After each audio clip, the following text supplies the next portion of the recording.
జీవన ఎరువుల్ని సమస్యాత్మక భూముల్లో వాడుకోలేము.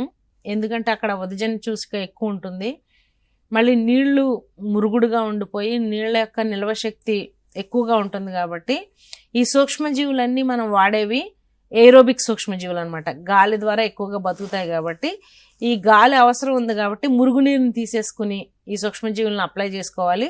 అంతేకాకుండా ఈ యొక్క జీవన ఎరువులను వాడుకునేటప్పుడు ఉదజని చూసుక ఎక్కువ ఉన్నట్లయితే మీరు ఉదజని చూసుక తటస్థీకృతం చేసుకుని తర్వాత మాత్రమే ఈ జీవన ఎరువులను వాడుకుంటే మనకు లాభం చేకూరుతుంది.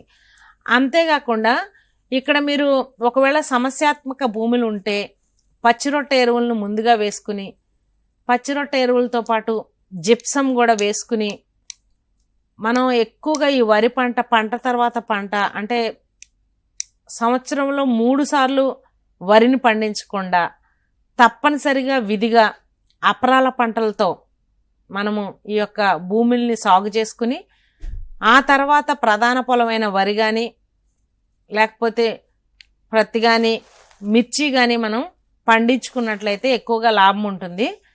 ఇక్కడ రైతు సోదరులు గమనించవలసింది ఏంటంటే చాలామంది జీవన ఎరువులు వాడుకునేటప్పుడు సేంద్రియ వ్యర్థ పదార్థాలు వేయరు.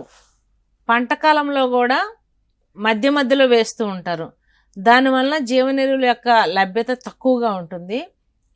మనము హరిత విప్లవం వచ్చిన తర్వాత ఎక్కువగా రసాయన ఎరువులను వాడుతున్నాం. కాబట్టి మన భూమిలో ఉన్న ఉపయోగకరమైన సూక్ష్మజీవుల సంఖ్య క్రమేపీ తగ్గిపోతుంది. దానివల్ల మనకి నేల ద్వారా సంక్రమించే వ్యాధులు కానీ తెగుళ్ళు కానీ ఎక్కువైపోతున్నాయి. కాబట్టి రైతు సోదరులు గమనించవలసింది ఏంటంటే మీరు వేసుకునే ట్రైకోడర్మా కానీ సూడోమోనాస్ కానీ అలాగే రైజోబియం కానీ ఆస్ట్రోబ్యాక్టర్ కానీ తప్పనిసరిగా అన్ని పంటల్లో వేసుకోవాలి. అన్ని పంటల్లో వేసుకున్నట్లయితే మనకి అనేక లాభాలు ఉన్నాయి. మొదటి లాభం మన నేల స్వభావం మంచిగా ఉంటుంది. నేల యొక్క ఉత్పాదకత పెరుగుతుంది. అంతేకాకుండా ఈ యొక్క సమస్యాత్మక భూములు మనం సమస్యాత్మక భూములుగా మారకుండా 10 తరాల వరకు పంటలను ఎక్కువగా ఉత్పత్తి చేసుకోవచ్చు. ఈ యొక్క ఉపయోగకరమైన సూక్ష్మజీవులు వేసుకోవడం వలన మనము రోజు రోజుకి పెరుగుతున్న ఈ యొక్క రసాయన ఎరువుల యొక్క ఉత్పత్తి తగ్గించుకోవచ్చు.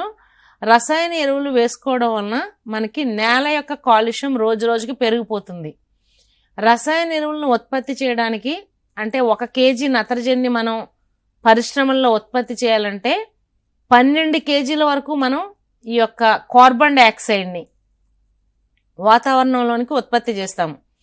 కాబట్టి అలా పరిశ్రమల ద్వారా ఉత్పత్తి చేసే రసాయన ఎరువులను తగ్గించుకుని ఏవైతే సహజ సిద్ధంగా ఉన్నాయో నేలలో మనకి ఈ యొక్క ఉపయోగకరమైన సూక్ష్మజీవుల సంఖ్య ఎక్కువగా ఉంటుంది. కాబట్టి అవి వాడుకున్నట్లయితే మన భూములు 10 కాలాల పాటు మంచి ఉత్పత్తిని చేయగలుగుతాయి.